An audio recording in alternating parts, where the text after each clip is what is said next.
Hello and good evening, and welcome to the latest DSA YouTube offering.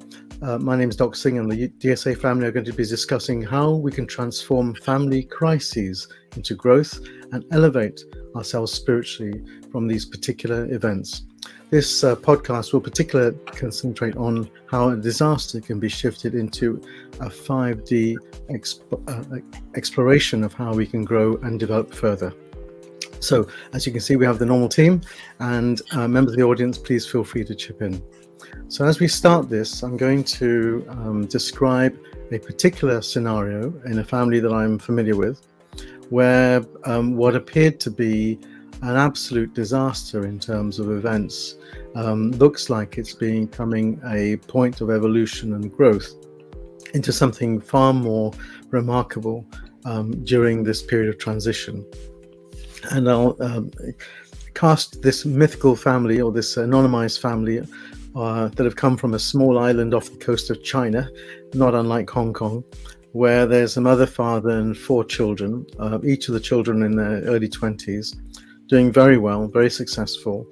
And one in particular, one of the girls, has a very strong long-term relationship, so much so that we're all expecting, or they are all expecting, that they're going to settle down, have babies, and have a house somewhere. Okay. And suddenly, out of the blue, she gets a call to say that her fiance suddenly decides that the whole thing is over. That's it. End of story. And it was done in exceptionally abrupt, unexpected fashion, with little in the way of warning shots, and the ripples went throughout the whole of the family, and both families, in fact. To add an additional dimension to this, the girl in question was at a very critical point in her academic career, and on top of that was having a mental health crisis irrespective of this whole event. So there was like multiple layers of stuff going on, and this was quite a shock, to say the least, to the family. Now you can just imagine the ripples of that occurring. Okay, so the immediate response of the family, parents and siblings, was to come around the young adult in question, and in differing levels of emotional release, ranging from unbelievable anger to everything else in between, we noticed within this family that there was one key person who was able to get through all of that to speak to the person in question. Okay, and as a result, the parents went into parental mode in terms of trying to make sure everything was okay. The siblings and cousins all rallied around the girl in question, and quite remarkably, the mutual friends of the two also rallied around her, which was very remarkable. Okay, and so as time went by, the family had to try to ensure that the young person in question had not become suicidal, which had been the previous sort of concern to the breakup, and on top of that was eating properly, and on top of that had a pause introduced to her academic studies, so she wasn't under pressure to finish her PhD, and on top of that, basically just making sure she didn't fall to bits, basically. So there was a situation which was pretty dramatic. The only, well, not the only, but one small grace was that there weren't children involved, because had there been babies or young people involved, it'd been even harder for this person to cope with all of this stuff going on and look after the young children. So that was a situation early on in this year, and it may be that others within the audience or members of the team have had not similar but not dissimilar sorts of episodes in their lives when there's been almost an atomic bomb that's gone off within the family structure, where somebody at their most vulnerable had the most devastating events occur on top of a whole bunch of other stuff. So just opening it up to the team, whether there's been a similar experience or some analogous experiences that they've seen. Well, it completely sounds like a movie where you have this young relationship and they're just so stressed and so much life that's happening around them, and they end up going through this massive breakup that just changes your entire life, that makes you question exactly who you are, because you thought everything was just so perfect, and to have your entire life just derailed. Now, I think it really affects a lot of young people, because as we get a little bit older, we know we have a little bit more experience that we go through this, that we know that's not the end of your world. But I can imagine, like as a teenager, even like the simplest breakups, it was life-changing and such a tragedy that you didn't know how you were going to cope or function as soon as you lost your partner, especially when you thought everything was okay to have a breakup. So I can't really say that I experienced that myself, but I've experienced it with friends, and I've experienced it with a lot of clients actually that have gone through this, through massive breakups and being left at the altar and whatnot. So yes, this is, and sadly, it seems to happen a little bit more often than not that people go through these breakups, and it seems that the inability to observe your emotions and speaking out and doing these drastic changes out of fear. So you end up going to this fear and you do something drastic like this without actually communicating or working it out through your emotions, which I find is the real big shift that we starting to go into now, is observing our emotions so that you can deal with this. But that's my initial perspective on massive breakups that people have been having. Yeah. Well, it seems to be quite a theme, especially over the last number of years, I've noticed, as really since COVID. Yes, COVID did sort of accelerate that, but people have now really taken that step back and started to look at what's most important in their life. And I've seen it with friends, and a lot of my clients as well are going through these huge shifts and changes in their relationships and disruptions in their family, and much like Doc's story, seemingly out of nowhere, right? But for me, I've learned to help them sort of recognize this as actually an opportunity for growth, an opportunity for change. And yes, as much as the pain and the hurt is there in that moment, how can they then utilize that and change that into actually creating a life that's better in alignment and better suited for them? We're also talking about a young person that, when you don't know anything else, you as someone that's older and had more experience, and even just from the work that we do, we know that we're able to see that there's an alternative option in here. But when you're young and going through this is the end of your world, and it's like you can't even listen to actually what's happening. It's a real tunnel vision in this spiral. So no wonder this person was like really suicidal, Doc. I'm not shocked. Yes, and I don't know whether anyone else wants to mention anything, but Rachel? I will, but I would like you to finish first. Okay. I mean, it was even more tricky for the family to handle because they didn't live close to home. They lived at least 8 hours drive away. The person had moved up because of their academic studies mid-COVID into a socially isolated single apartment on their own, and then couldn't go out much because so they'd been through a very difficult time just in the transition over the last couple of years. And then on top of that, with this additional thing that came in, it was just left of field and completely out of the blue. Over to you, Rachel. Well, I actually had personal experience with this because I went through a very traumatic breakup when I was in my early 20s. And I was definitely suicidal over it, and had to get on medication, and that didn't work out so well. Everything just fell apart, like totally. My whole world. I believed this was the person I was going to get married. We were talking about getting engaged, all of that stuff. So it's like the same story, but just different. For me, it was the darkest time in my life because I really just questioned everything. it forced me to question a lot about my beliefs as well, because there was I was in a religion at the time that was showing some contradictions to me, and how they handled that situation and how they handled my depression and the things that I was dealing with psychologically, going through a tough time. And that kind of like was one major piece that ended up leading to me getting excommunicated from the whole church, which showed me that I don't know, it just totally flipped my whole life upside down, because when that happened, then I broke up with the whole religion. I broke up with all of my family, all of my friends. I was pretty much like just left on my own to start over again.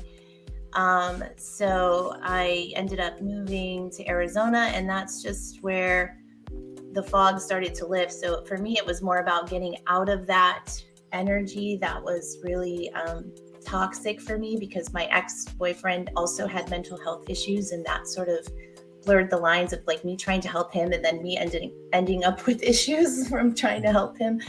So so it was, for me, it was just about disconnecting from it all and getting like out of that space, and then going to seek the help that I knew I needed. So I started seeing a counselor. It actually inspired me to want to be a mental health counselor, because I was like, I don't want anybody to ever have to go through that again.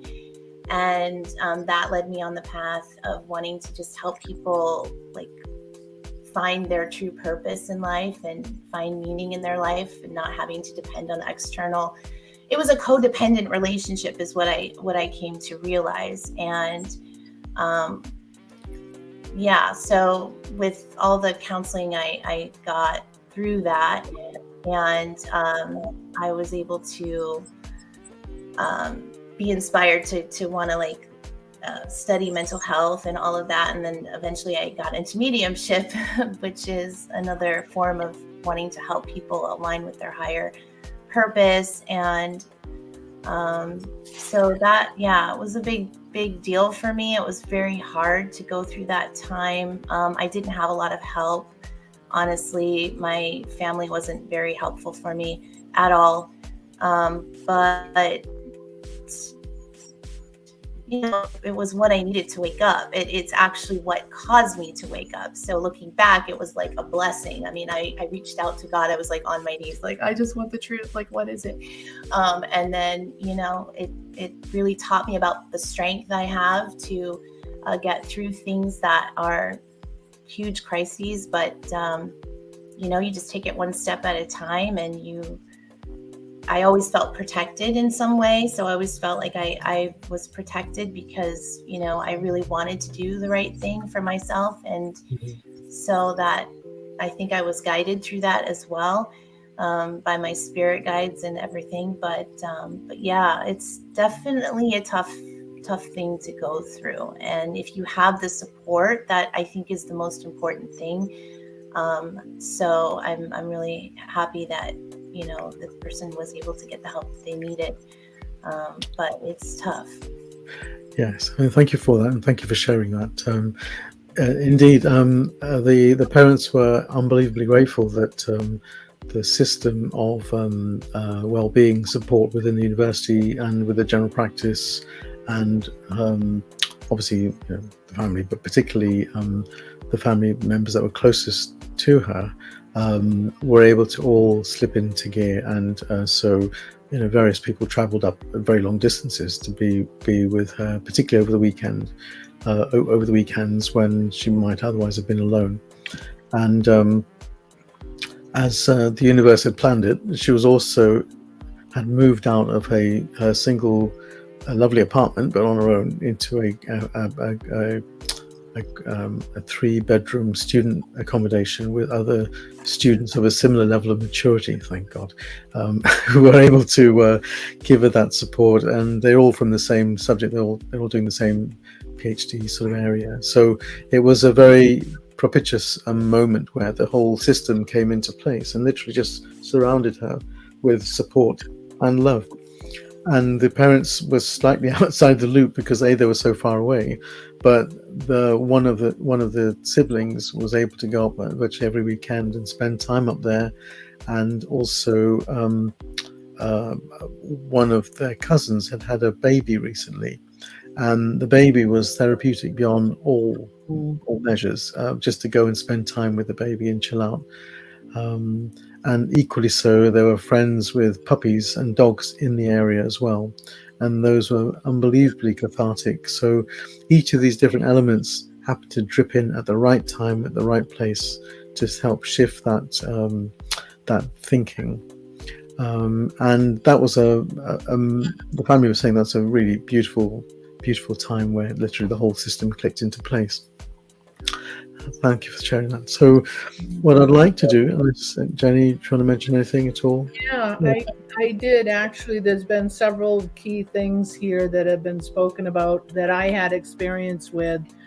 And a little over 4 years ago, I had a marriage that ended, which was, in my mind, unexpected. I kind of didn't see it coming. I kind of got blindsided a little bit. In perspective, looking back now, there was issues going on, but I had kind of a blind eye to it. But also what was happening for me at that time was I was starting to awaken, and my ascension was starting at that point. And it would, when I look back now, I know that marriage would not have lasted in this situation, because we were two very, very different people with two very different beliefs. And at that point was when I got into the mediumship practices and started opening up that way. I met Khan, and I met some other people. Rachel I met at that time too. And so that's kind of, in a roundabout way, the 5D perspective came in for me to help pull me out of that hole, because that was the dark night of the soul for me, is what I went through at that time.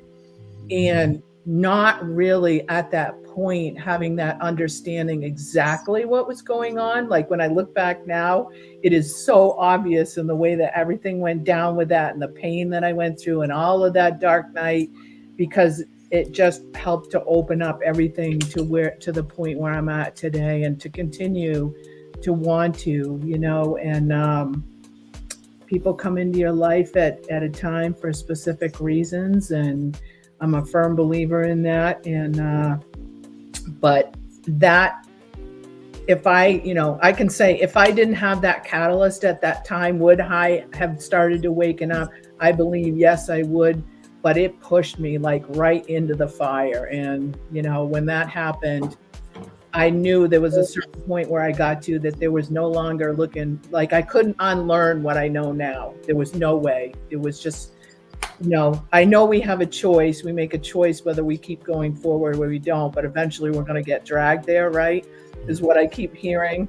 So I'm glad I'm not being dragged along now. And I'm glad that the growth continues with the mediumship and being able to help others through that in the work that I do, because I don't consider it work. It's not really work for me. It's a passion now. So, but I can identify with that hopelessness feeling in the beginning, but what a turnaround. I mean, today I know it's, even though I'm single right now, I'm still not alone. So that's a huge thing for me. So maybe you want to consider that the words that you're using was, you said that you were being dragged through it before, but in aspect, you probably are going through the same experience now, but you just have the tools in order to deal with it. And that it just doesn't affect you the same way, because those triggers are no longer there, or those triggers are still there, but they just don't trigger you anymore. Right. And that's part of this work is being forced to go through it, to observe it, being forced to observe it. But maybe I'm jumping ahead here, Doc. So yeah. No, that's and the other thing too that comes to me is I went through years and years of therapy for PTSD, for all kinds of, issues like that type of thing. But it wasn't really until I started doing the work on healing myself through all of these classes and programs that I did, where the big shift came from me, where I finally was able to let go and shed that part of me, And like Khan said, I still have triggers, but they definitely, because my vibration is higher all the time. To me, that's a huge key of how I deal with things today.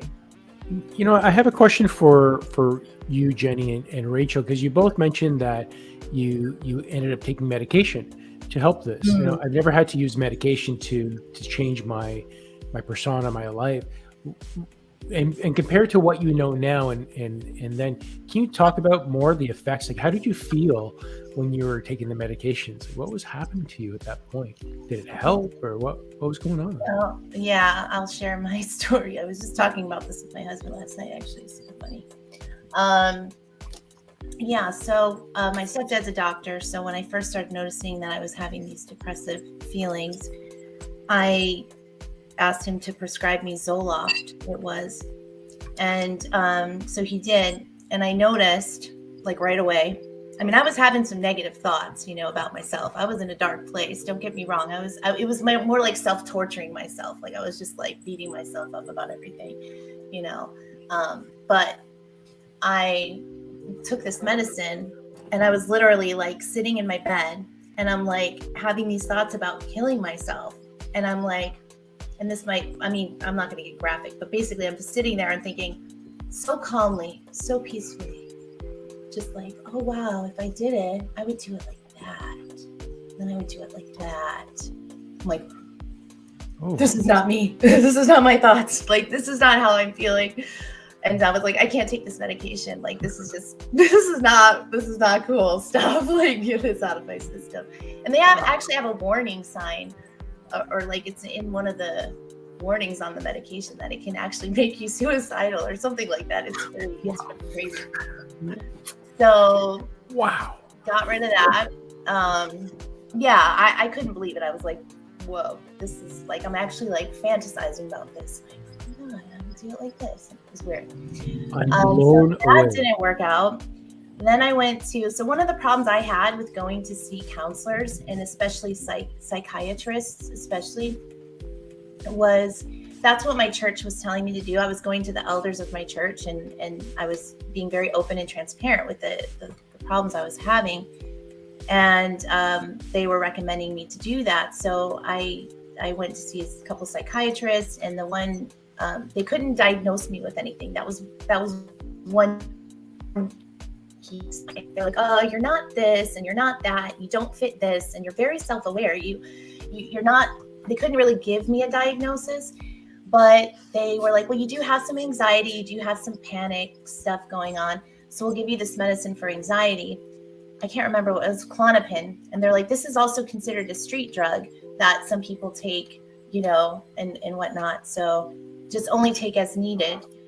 And it worked, I guess. But what I noticed on that one was that it made me feel like Superwoman. Like I was just like, I can do anything, and I'm just so powerful. And it made me like aggressive almost in that manner. And it was a little scary, that one too, because I got really aggressive. And so if I was having some bad thoughts or something happened that was negative and I took that medicine, I thought I was like so powerful that I could just do anything I wanted. And it wasn't my personality. And so it kind of didn't work out for me in that way either. So over time, yeah, I quickly realized that, you know, medications was not the route. Even the counseling was a little off for me, because one thing I noticed while I was going through these counseling sessions was a lot of the counselors wanted to talk about the past and the problems and just I don't know. For me, that didn't feel right. For me, I was like, give me a solution. Like, tell me what I can do now to like get rid of this stuff. I don't want to just talk about all this stuff. I want like steps, action steps. And it wasn't like that. And so I think that's what I learned through like mediumship practice and just the healing work that we learn about. And when we get into like the emotional release work, is that was something that was a piece I never got till like I was almost into mediumship, was like how to go in and heal yourself. When I started channeling my archangels, they started teaching me how to go into the body and, you know, find the emotion, draw it up and out, feel the emotion, and then, you know, express it. And that was probably what I needed to hear back then, but nobody was teaching that, not even in the mental health. And I got put in mental health wards. I mean, I've been through it all. And I saw in there too, all they want to do is give you medication. They just want to be like, here, take your pill. How are you feeling? Oh, do you need more? Do you need less? It's like, this is not helping, guys. Like, nobody's like helping me. What's going on? The system is not working. So I went into the mental health field hoping to kind of shift that a little bit, or be a counselor that could help people more than having had that experience. And so that, yeah, but it led me to mediumship. So I don't know. But, yeah. So now you've gone through the process. You know they're giving you pills in order to mask what's happening within you. And you knew at that point that something was wrong. So you've gone through the education system now so that you could be a more effective mental health counselor. Mm-hmm. From all your education and what you learned, did you learn the tools? Now, this is before mediumship, before connecting with your angels and guides. Through that education system, did you learn the tools in order to cope with this in a more effective way based on all the experiences you went through? Yes, I did. And it really did help me to kind of understand like the family dynamics and, you know, the issues that lead into developing issues like this from that perspective. But as I got farther up into the master's level courses, there was still some stuff like not hitting me right. One, I didn't like the labels of the mental health. I didn't like labeling people, having to diagnose people. It's like, okay, let's pick a diagnosis that fits. You know, which one is it? They have this symptom and that symptom, and we have to like, it just felt, I don't know, just off to me. And then there was other aspects too that I started to realize, you know, it's just, there's a universal truth. There's universal truth in everything. And I was always felt connected to that. And it's love. It's love. You know what I mean? Like, give them love. It's just like, it felt like they were complicating something a little bit, overly complicating, overly thinking. There's so many theories out there. There's so many psychological models, and everything has to be research-based. And you can't say anything in a paper without like having like resources to back it up. And I just felt like tired, and I was just like, this doesn't seem that hard to me. Like, you know, there are tools. There are studies, and there is scientific evidence that's helpful to support, you know, the process that someone's going through. And I know there's difficult, you know, issues that come up that, you know, need like maybe some, I guess maybe some people do need to be on medication, and some medications might work for some people for a period of time. But for me personally, it just wasn't my path, you know. And then once I started tuning into my own higher self and spirit guides, I started to get a different like sense of things, and it just felt more true to me. So I, you know, all about raising the vibration. That's not what they talk. They don't even mention that in these courses in the mental health. And yeah, so it was convoluted to me, and I wasn't fully resonating with it. It took me a while to really see that truth as well, until one day my spirit guides were like, yeah, you're not going back to school. Like, COVID happened, and I was trying to get an internship, and it just fell through at the last minute. And I was like, what happened? And then like 3 months later, COVID happened, and then I had a baby. So I was home with my baby at the time, and that's when I started get into healing and spirituality again. So I had the piece of spirituality because I did go to a school that taught that, a little bit of that. It was more of an open-minded school. They did do like experiential learning, and they did things a little bit differently that I liked. And I was also into horses, so I was learning equine therapy as well. So that also was part of my studying. Yeah, animals will teach you a lot about, you know, healing and mirroring work and shadowing, because the horses will reflect back to you exactly what's going on in your energy body, and they will mirror you.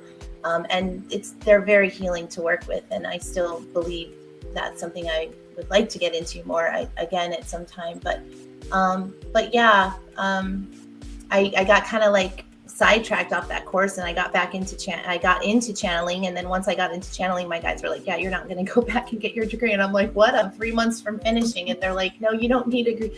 They said, you don't need a degree to be an expert in something.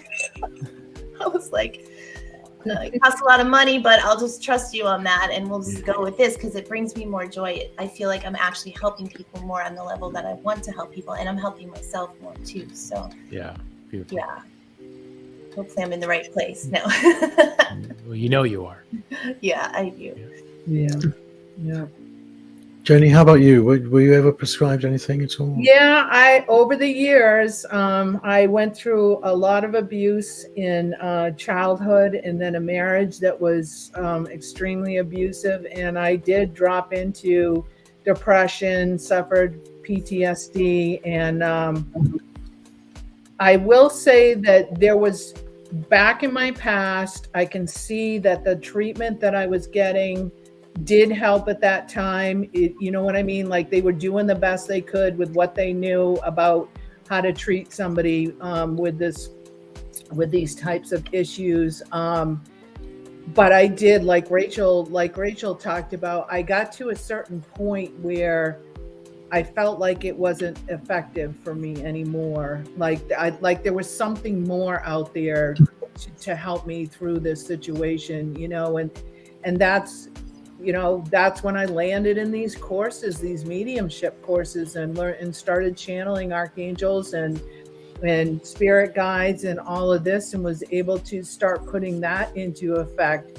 However, I will say that I didn't immediately stop taking my medication, and I do think it's important that we do say that today. If anybody here is on medication, do not stop taking it right away, because that's a dangerous thing to do. But it was in time, also working with my doctor at the time and saying, I don't want to be on this medication anymore. I don't think I need to, and wean off of it the right way. And then see, I was fortunate enough that the doctors that I was working with said, all right, let's see what happens, and then boom, I land into Williams classes, and then I start with all of this healing. And like Rachel talked about, it was a lot of digging in the past before in the therapy, which in some ways was good for me at that time, because I didn't really understand why I was having the thoughts that I did, or why I was behaving the way I did.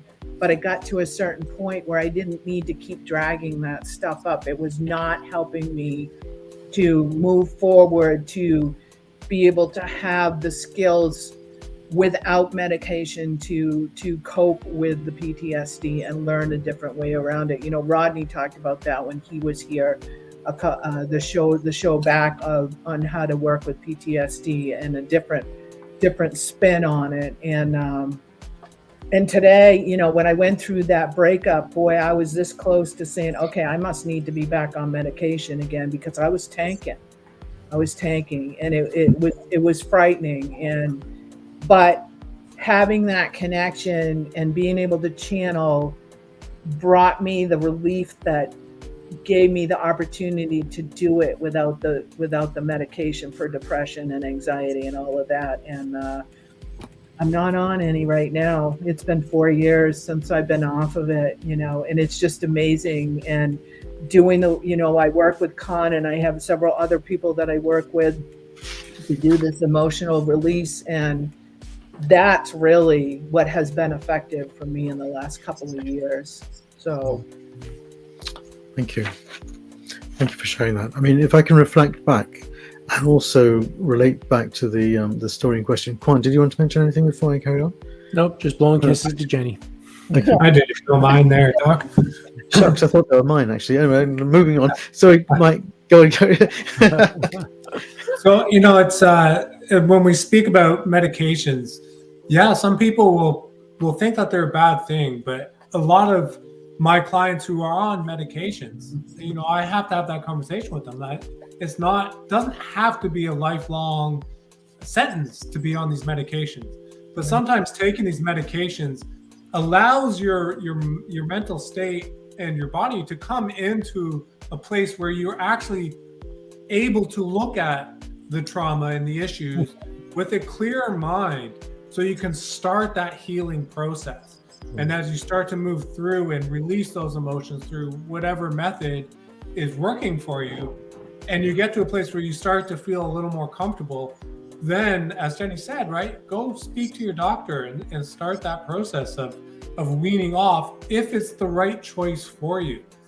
Some people might have to be on medications for a long time, maybe for a lifetime, but some people, it might just be a short period of their life, just to help them get their footing and help them to move forward, right? Yeah, that's what it was for me too, Mike. It was situational, but I'm grateful today I can take a situation and try, at least at first now, to see with all of the work that I'm able to do with emotional healing, can I work through it now and have that choice? I have choices today where I didn't think I had choices. I think would you have been able to do that when you were in the peak of your PTSD without medication? Would you have been able to step through those processes? No, I don't believe so. Back then, I didn't have the tools that I have now. Yeah. You know, I have a whole different, so to say, toolbox now that I didn't have back then. Let's put it as a spiritual, metaphysical, archangels, you know, all my guides. They're my toolbox today. But there were times, definitely, you know, I think it was beneficial, and I think you hit it on the head. I needed to get that down to a certain point where I could actually see the reality of what was going on. Well, you said something really important there, is that if you really had the tools, if you had the tools in place and you knew how to observe your emotions and release the emotions and transmute it so that these patterns or these things that happen to you, you just wouldn't be affected the same. So you wouldn't necessarily be put into a position of drugs, assuming, I don't know.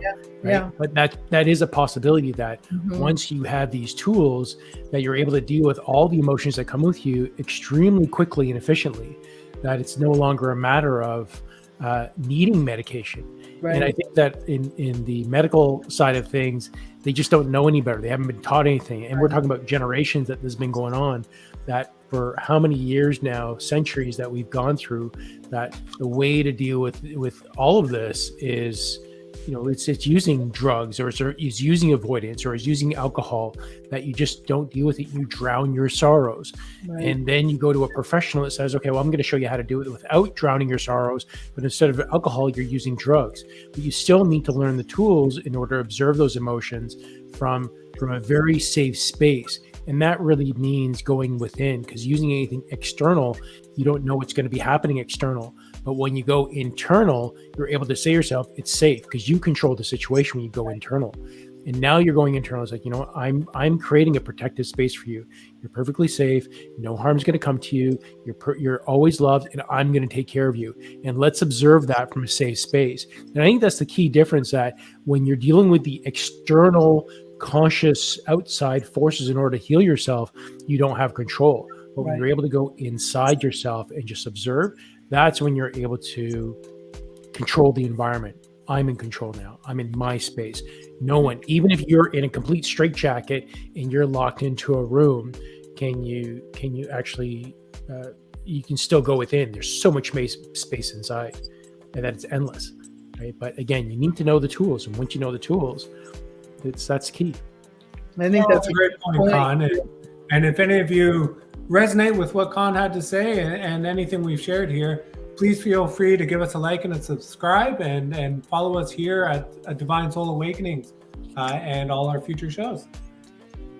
Yeah, and I wanted to just add real quick that for me, I believe in all of what everybody's saying here is the real shift takes place when you shift out of victim mode and you step into your power. You're like, I do have control. And I think that's when the shift into healing actually occurs, and it has to occur within. It has to be you making that choice or having that realization, or whatever that is, whatever leads you to that place is really where you want to be, and moving into your healing phase. Yeah, I definitely agree with that. That was the shift for me, that I learned I was the one in control, not everybody else. was controlling me anymore, or outside situations, that I had the ability to take care of myself now. I think what we've been discussing and describing is just a fabulous series of vignettes. And the key word that keeps jumping up into me is insight. Firstly, you need insight to know that things aren't right. Right. So you're not well, whatever that means, okay? The second thing is that you've developed insight to know that the current modalities of treatment aren't working, or they may not be working in the best way for you. And the third thing is to have insight into what it is that does make you feel well and does make you feel better. And in many respects, as a doctor, we were taught more about pathogenesis, which is the formation of illness, and relatively little, although it was there, on salutogenesis, which is about how you promote health. And particularly in mental health and mental well-being, which could be said to be two ends of a spectrum, it's very easy to start to put labels on people, particularly when the majority of psychiatrists, psychologists, and psychotherapists are taught with the diagnostic criteria in the DSM manual, which is the coding manual for mental health. And also, worse still, they're paid based on those conditions and on those diagnoses. So the whole system is geared towards looking for disease and dis-ease and disorders and treating accordingly. I have to report back that the same thing equally happened to the young lady in question, who developed insight that this wasn't the right way that she should be feeling, despite having some very dark moments, which have been very graphically described as well by colleagues here. And moreover, that things shifted in terms of counselling. There was medication involved, but also, almost by a subtle, hidden hand, the universe has dealt some beautiful experiences, from pets to babies to people coming up to fun-filled events, which also, to use another phrase, raise the vibration.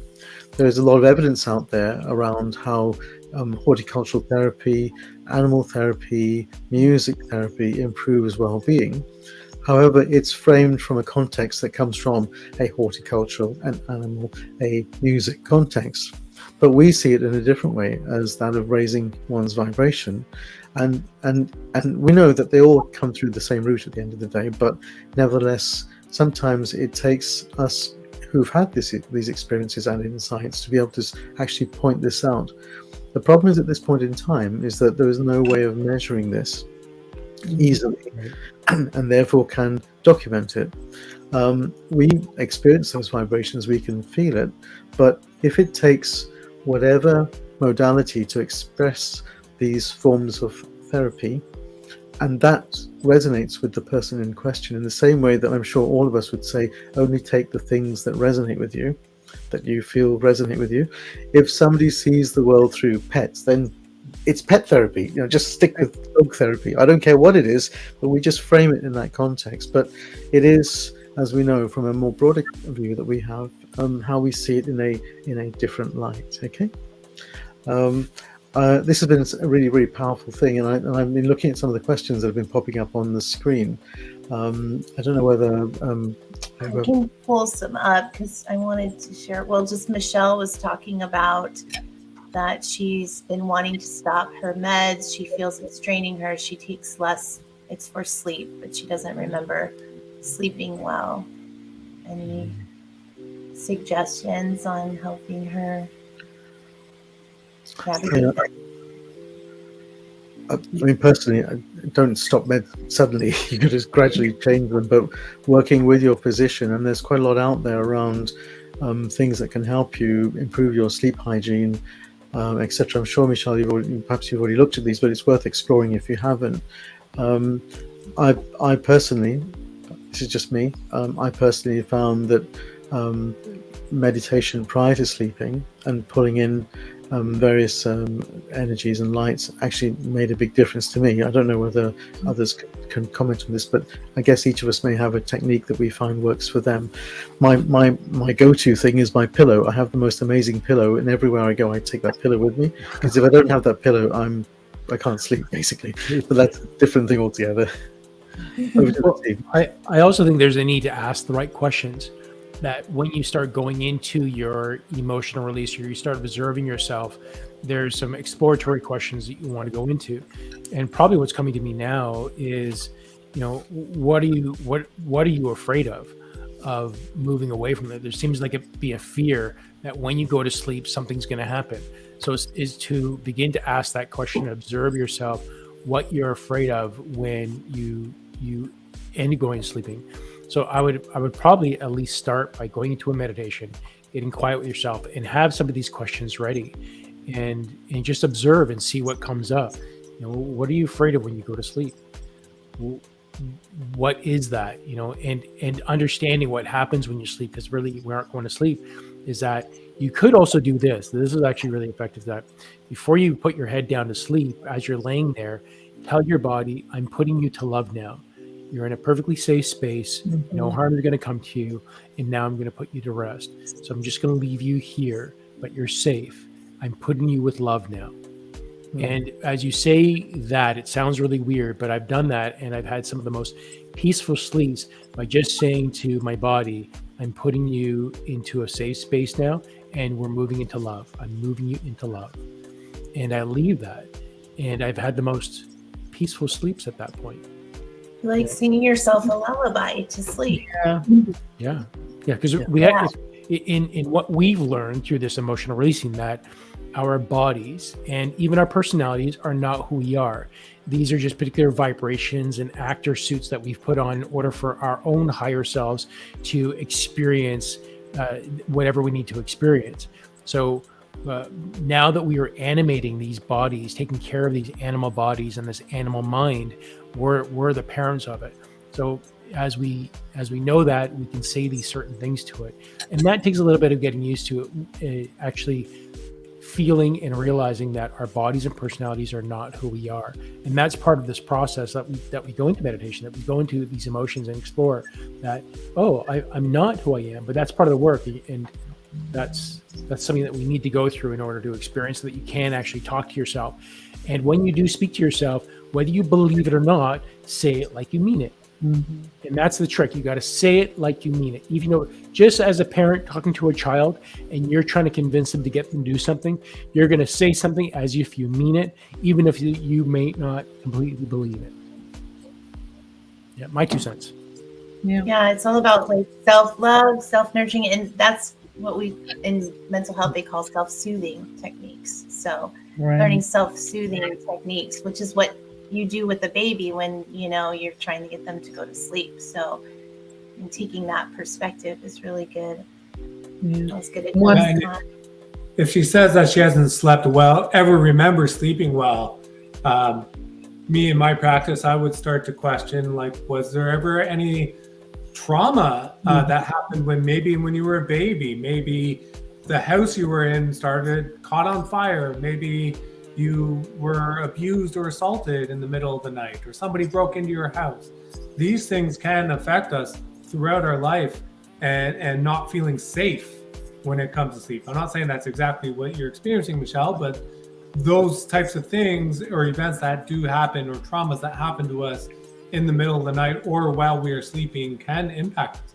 It could even be maybe a dog knocked something off a shelf and it made a big loud noise, and that was enough to send your body into fight or flight mode, and now associate sleep with that stress. It doesn't always have to be a severe traumatic event, right? Yeah, and that's I can speak on that too, because like you're talking about, Mike, I had a lot of trauma during the nighttime hours, and it took me a long time to be able to learn how to actually sleep and trust and know that I was okay. And it hasn't even been that long that I would always tell people, I just don't really sleep at night. I had that understanding about what was going on. But again, when I got into those classes and I started connecting to my archangels and my guides, I started calling them in when I went to bed. I brought Archangel Michael in my bedroom with me, and that started to put me at ease when I would lay down. I started with that, and then I started asking my angels to guide me through my sleep, and even to guide my dreams sometimes, and to stop the chatter. The chatter for me is huge, and that's, again, is the body and the mind is trying to take control at that point when I'm trying to lay down and go to sleep. But having, again, that tool to call in my archangels and my angels instead of, because the meds didn't work for me. The sleeping meds didn't work.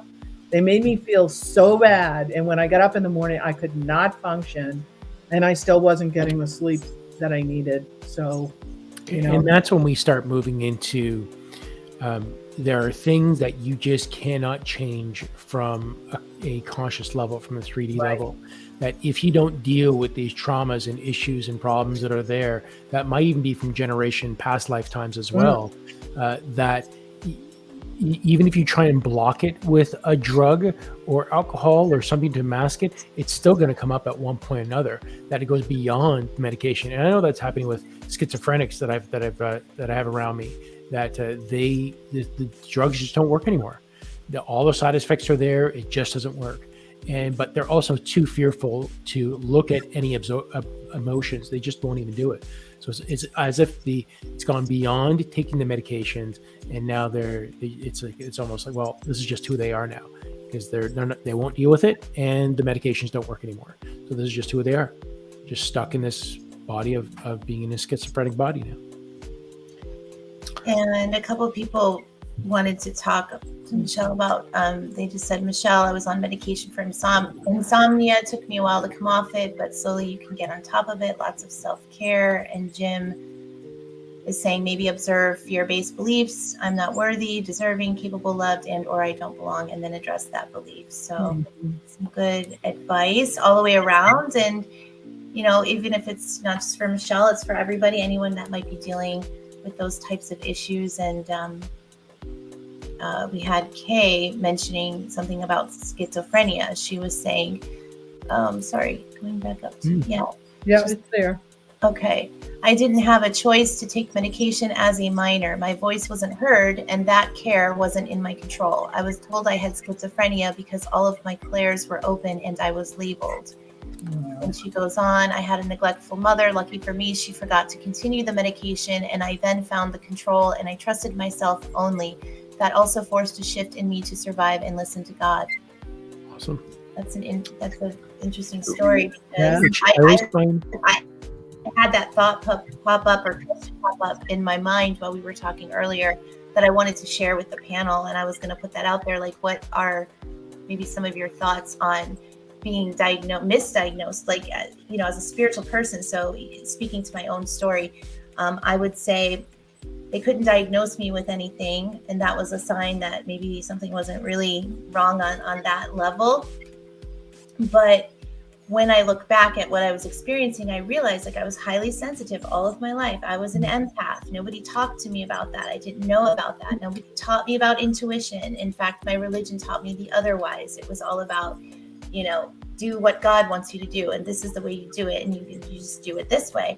And that worked for a while, to be accepted and feel like I belonged into something, and that, was a good feeling for a while. But the minute my soul started calling me in a different direction, my soul started to see contradictions, my soul started to question things, I hit up against wall after wall. And that's really what I feel happened to me in my case, where the universe was just trying to tell me what was not in alignment with my higher calling anymore, and wanted me to move in a different direction. And I was just so attached and hooked into this religion and belief, and it was all I ever knew. And it was like, oh my God, I can't go out into the world. I can't be like a bad person. Like, what? I can't be labeled bad. I have to follow the rules. That eventually they just spit me out. Like, life just was like, where you're gonna go through the dark night of the soul, and get on your knees before you realize, like, this just ain't working for me. I need to get away from this religion. I need to just accept the truth that this isn't working and move on. And that was what shifted me into, like, actually finding the right help that I needed, and moving in that direction. So yeah, sometimes it is a spiritual calling, a spiritual gift, and maybe we're just not seeing it as that, or other people are trying to tell us it's this and it's not, and that doesn't resonate for us. So it's really about trusting your inner intuition, but you have to learn that through these experiences sometimes. What your intuition is even telling you. If you're listening to everybody else and it's not resonating, then you really need to go with go with God. So well, the surprising part is that, you know, we're talking about religious beliefs, and throughout the religious texts, they always talk about angels and entities and seeing these spirits. And then even the people at the front of the congregation, they're saying, you know, like, believe in God, and there's the angel, and you know, praise yourself to this and to all these spiritual and energetic beings. And then we seem to say, well, I see an energetic being. I'm seeing the people that you're telling me that are in the book. No, you're just crazy. Here's some medication, block that out, because, you know, what we're teaching you and what we're telling you to believe in isn't what you're supposed to believe in. So how contradictory is that? That it's like, well, I'm going to send you to a professional now because you're obviously crazy, because you're listening to everything I'm telling you, but you're taking it too literal. You know, but wait a minute, it gets confusing now, right? Yeah, so I don't know if I finished my question. I just remembered what I was going to ask was about that. Like, how many of you think that some of these are like not related to actual disorders, mentally speaking, but are just people like that just got opened up psychically and need maybe some spiritual counseling around from somebody who's, you know, aware of all of that to help. That's a lot of my work and a lot of my clients. Especially since COVID, I've noticed there's been that huge awakening. My practice tends to attract a lot of people who classify themselves as an empath, or maybe have never heard that term, but as soon as you sort of explain what the concept of an empath is, it really hits them. So I spend a lot of time coaching them through that and helping to empower them, so that they understand that being an empath doesn't mean that you are going to be overwhelmed and steamrolled by everyone's emotions and everyone's problems around you. But when you become empowered through this gift of being an empath, it actually becomes a superpower for you.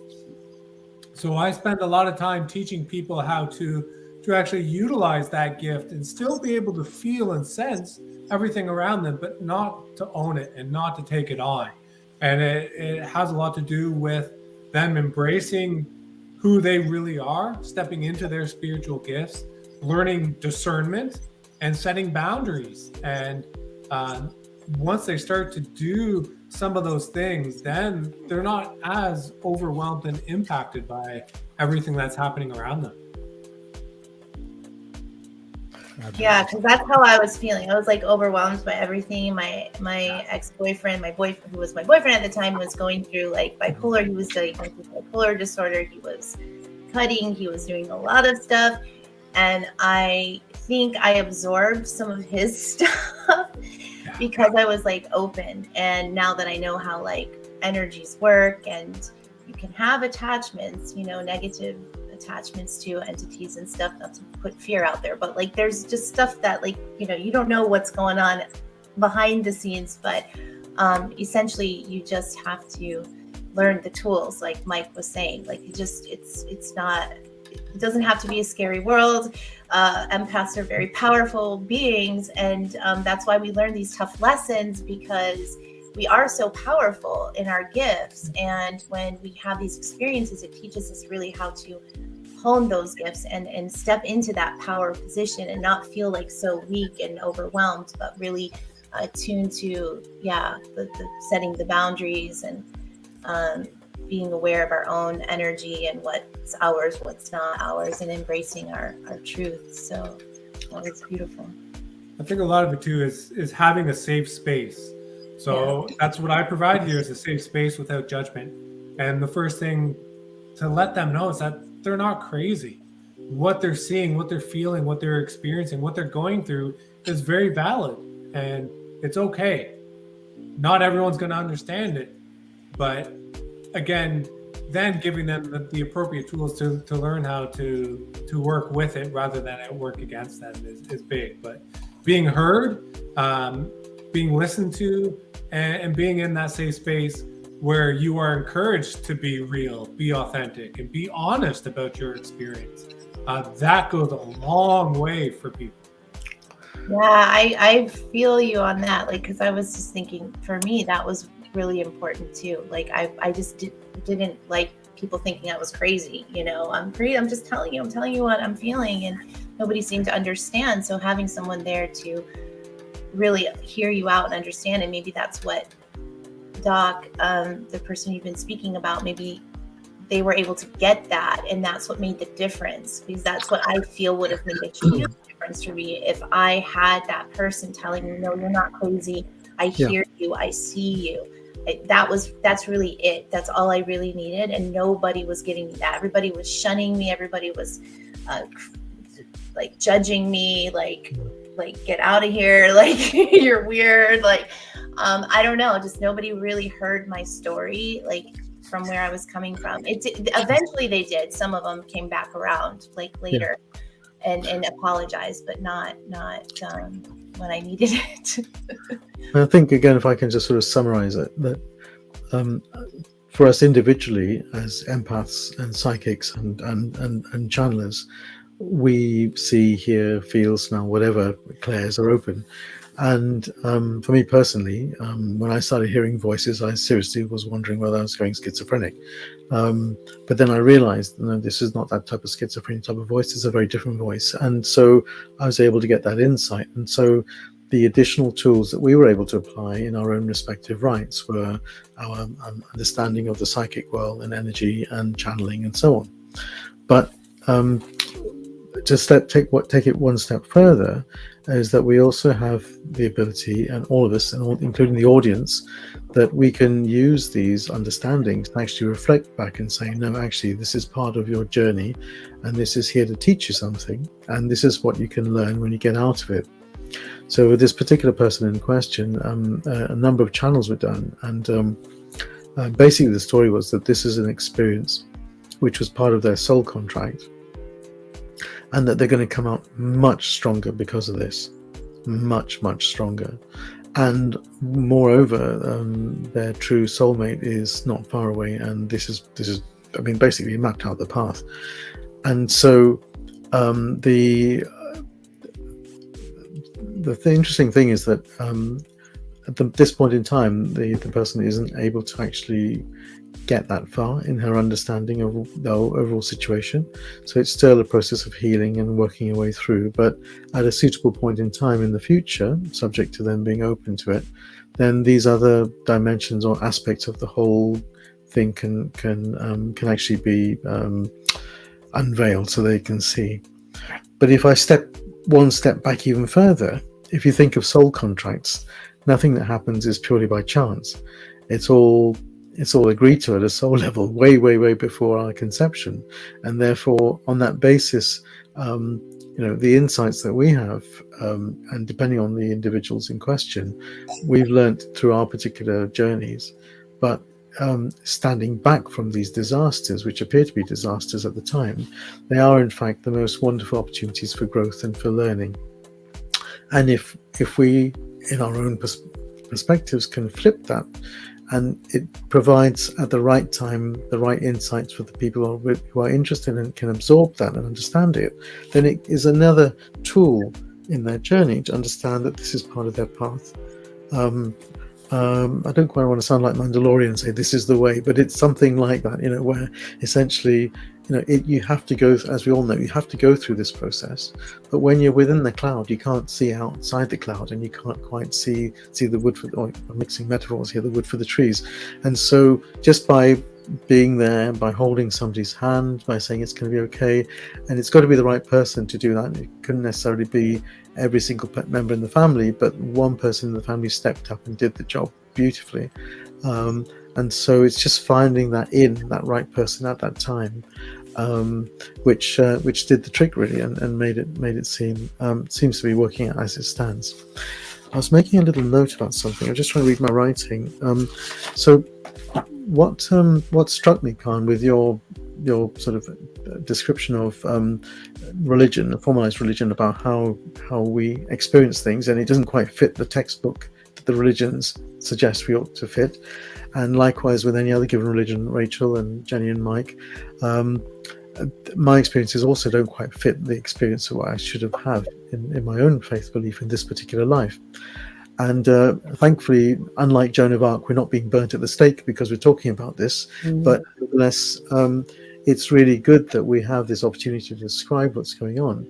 But in reality, what's happening is that we are shifting into greater aspects of self-sovereignty about our soul journey. And we are becoming the masters of and mistresses of our ships in our own right. Okay?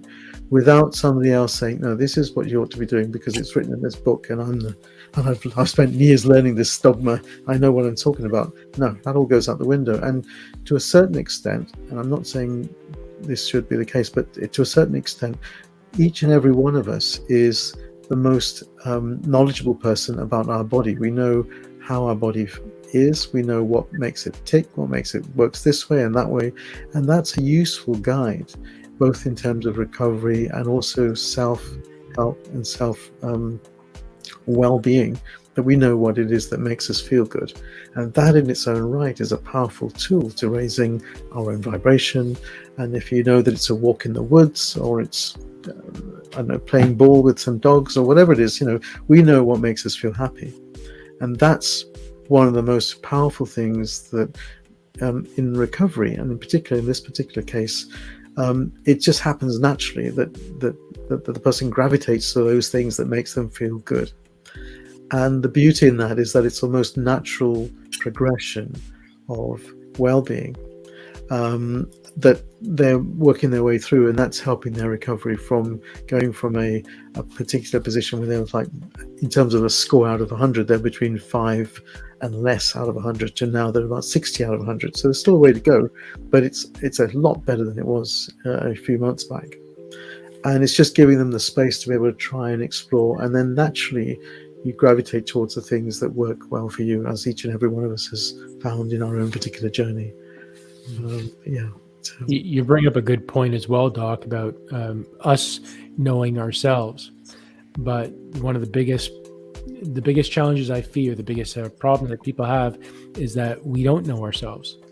We expect everyone else to know us, but we never know ourselves. That's why we seek a partner. We seek love to know us, but we never are too afraid to look at ourselves. And one of the first things I usually get people to do is to look in the mirror and look in their eyes and say, I love you. And they're fearful of that. It's like, I don't want to do that. It's like they don't even know themselves to say, I love you. And I know that from personal experience, because when I first looked in my eyes, gazing in the mirror, and I said, I love you, again, saying it like I mean it, even if I don't believe it. And I squirmed. And like it felt really foreign saying to myself, I love you. But that also began the journey of beginning to understand myself and learn myself, to now I have the most intimate relationship I have is with my body, and then second is my wife. But we need to make that shift instead of looking for externally.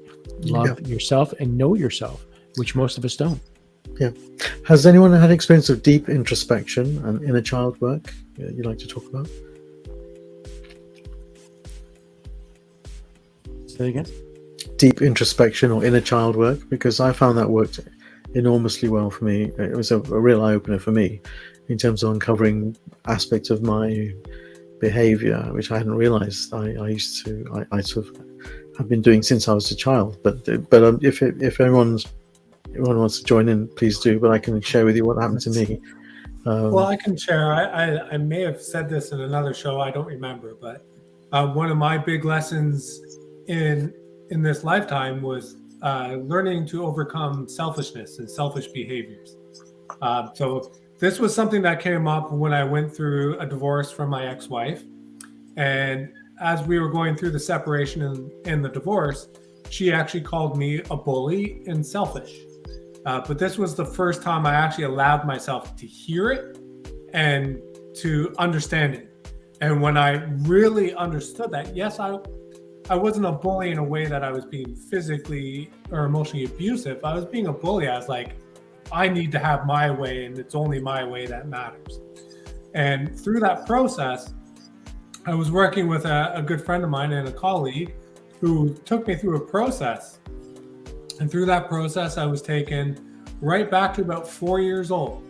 And through that process, I had the vision of my granddad on my mom's side, my mom's father. And everyone on my mom's side of the family treated this man like he was a king. And I got this image of him taking the entire family out for dinner, paying for it all at a big fancy restaurant, but everyone, doing everything that he said. And I had that realization, like, man, when I was 4 years old, he was the epitome of what it meant to be a man. Because look at how everyone in my family looked up to him and did exactly what he said. And I wanted to be a man, and I wanted to be a man like him. So I actually started to embody a lot of these selfish behaviors. And once I realized, like, that's where I learned it from, I had to go through a big healing process, because the last about 6-7 years of his life, him and I had a big falling out, because I was just as stubborn and selfish as he was. And I was the first person in his life that his money couldn't buy his way.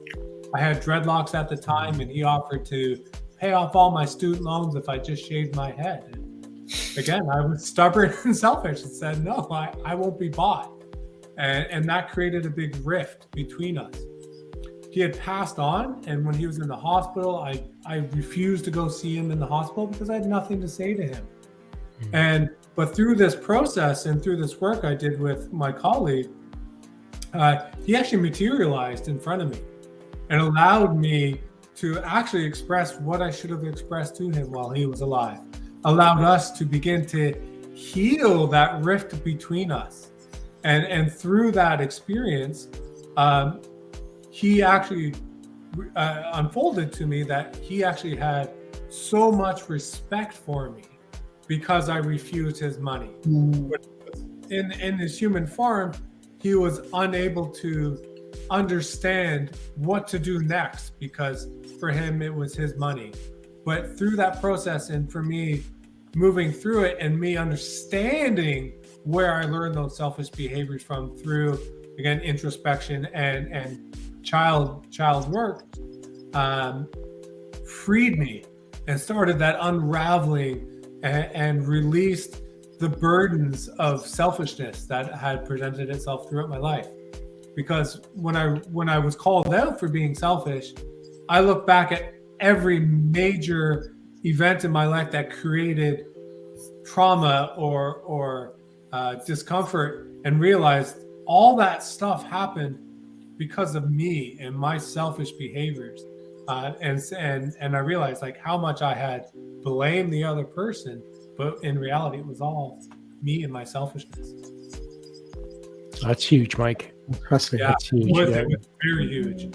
And selfishness still appears in my life from time to time, but I recognize it as it's happening and prevent it from snowballing into a not so nice thing. Nice. I found that going back, I remember going back to, I did a similar thing where I went into meditation, I went into deep introspection, and I found myself being taken back to around about when I was 4 years old. And cut a long story short, there are a number of issues, but one in particular was finding my voice. And so I would never say anything untoward. I'd always agree with everything and just do whatever I was told to do, which is fine. It worked at the time and it got me to where I am. But there comes a point in time when you have to basically enable that to happen. And by doing that deep introspection and expanding, for example, the feeling of love to me as a child at that time was actually really, really powerful. And I was then taken back to different periods of my life when I could feel myself wanting to say something but not being able to say it. And so going through all of those and healing all of those was a very powerful way of addressing that. I mean, the long and the short of it is, I think that for a number of folks who may be troubled with whatever issues they face now, and Rachel, I hope it doesn't tread on your toes in this, but going back in the past to find out where it all began and finding the genesis of this sometimes has some bearing of the insight that you have as an individual as to why you are like this as you are now. And then it gets even more complicated when you go into intergenerational stuff that you got to clear, which I don't even know if I won't go into that. It's just too complicated now. But nevertheless, I guess as healers, I guess we all are in our different respects. We have to just sort of see how it fits in with the problems that are presented to us with our clients and with people around us, and just to see which of it resonates, and then work backwards to see whether or not each of these approaches may or may not be of any benefit. Yeah, because I know for myself as well, like there's a huge amount of child stuff, emotional stuff that's come up. I mean, you kind of took me aback when you asked that question, because I think, well, I think that's pretty much most of my work has been there, outside of, and then generational stuff and things with parents, and having to bring in, when I go through the emotions, especially with the patterns, I found that as I went into myself and I'd ask it, who do you need love from? It would either be like, let's say, if it's not myself, it would be like a parent. It would be like my mom or dad. And then from there, I would see if they'd be able to release it. And oftentimes it would be like, well, who do you need love from? And they would need love from one of their parents. And it would go back and back and back and back until finally you'd reach somebody that says, yeah, I'm ready to see love. After they observe what was triggering them, they now got healed. And then you bring it back, each generation back, until finally the person that you need love from is ready to give you love. And that is really that multi-generational pattern work that's needed through there. But it's pretty much every single person I've gone through in my own stuff. It's always something related with childhood or past life childhood and adult life and whatnot. But there's a ton of childhood stuff. So yeah, I can give a lot of just embarrassing stories that are not embarrassing. They're just really, this is what it is. And what I've learned is that it doesn't matter where you are in the world, who you are, what gender you are, each and every one of us have a story that we could share, that it doesn't matter where we're born. It's just, you're just in a different spot in the world, and we're all going through this. Yeah. We're all children. Yeah. And the thing that struck me about these series of events with this particular person was that this catastrophic change, or what appeared to be catastrophic change, had the potential for laying down future patterns of behavior and trauma and so on and so forth. And what actually happened was that she was able to talk to her ex, cleared the air with a lot of things, and this was the most 5D thing I could ever imagine. Told each other that they still loved each other and they wished them well, and that they made sure that each one of each other got back home safely. Now, can you imagine that? Wow. Can you imagine that? Instead of whatever reaction we might have historically thought people would do in the past, but actually it was done in such a loving, beautiful 5D approach. I couldn't have expressed it any better than the way it was told to me, that they were both concerned that each other got home safely, and that when he went back to his place, she was concerned whether he had a place to stay overnight, and vice versa, that she wasn't on her own. He stayed until somebody came to the house and was with her. And that was something. That was absolutely something. And so it's just how beautiful how the universe turns everything on its head and comes up with this gem, with this jewel that is slowly being polished with each turn of the wheel at each moment in their lives, and they're becoming stronger and stronger and more self-aware. Okay. Yeah. My guides just showed me the visual of when glass goes into the ocean and gets tumbled and tumbled and tumbled and comes up on shore and gets washed back and forth, and finally it rests on the shore, and it's a beautiful polished piece of glass. Exactly. That's exactly it. What a fabulous metaphor. Thank you, Jenny. That's just marvelous. I think on that note, it's time to leave this finely polished YouTube experience, over to Khan to do the outro about the next week's sessions. Yeah, and thank you for all this, Doc. And it really goes to show that everything goes back to love. And love Absolutely. is the vibration and the frequency that we are striving to raise ourselves up with. And that if we are only loving to ourselves, how much loving that we could be with each other. And just a beautiful story how you wrap this up, Doc. So thank you for bringing this to our forefront, and a reminder for us that that we need to love ourselves, and it's okay. A lot of this is done for us, not against us. So yes. With that, if anyone wants to follow up a few other videos after this, at the end of this video, we'll put a couple of end screens on there, and one of them is going to video that I created on answering a channeled message for somebody on ghosting, and it was maybe not as tragic, but somebody broke up with them. So we're going to add that to the end, and we're also going to add in last week's Divine Soul Awakening show to the end screen, where we had Rodney Pollard, one of Mike Borg's friends and clients. That he talked about using cold water therapy to get out of his own body and observe, and now uses cold water therapy. So we're going to add those too. If I can talk about, I just want to quickly mention, I've just thought about this, but I've got a video on how to relax prior to sleeping. It's a very short 5-minute meditation. I can add that to the list if that's okay with you. Beautiful, yes. So we'll definitely add that to either the end and we'll definitely add that in the description somewhere. So thanks for that, Doc. Beautiful. So next show is in 2 weeks.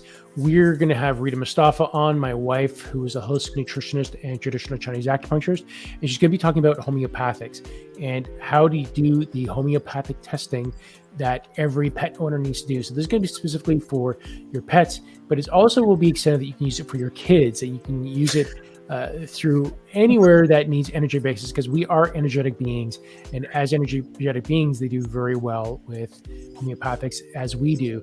Problem is, as adults, we kind of block that out. So that will be the next show that we're going to be doing in a couple weeks.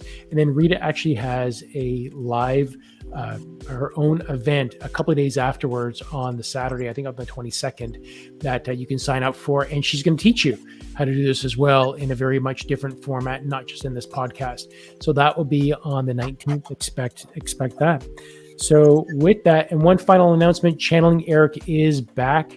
We are going to be doing that exclusively on Fridays, and it's going to be on the Intuitive Soul Rising YouTube group. So you can go to Facebook.com/Intuitive Soul Rising. I'm just trying to find the link here. Intuitive Soul Rising, and let me say that again. It's going to be Facebook.com/groups/Intuitive Soul Rising, and that's going to be in Friday, not this Friday, but the Friday after, on the 14th, and we're going to be bringing that up again. So with that, we'll see you in 2 weeks, everybody. Love you all.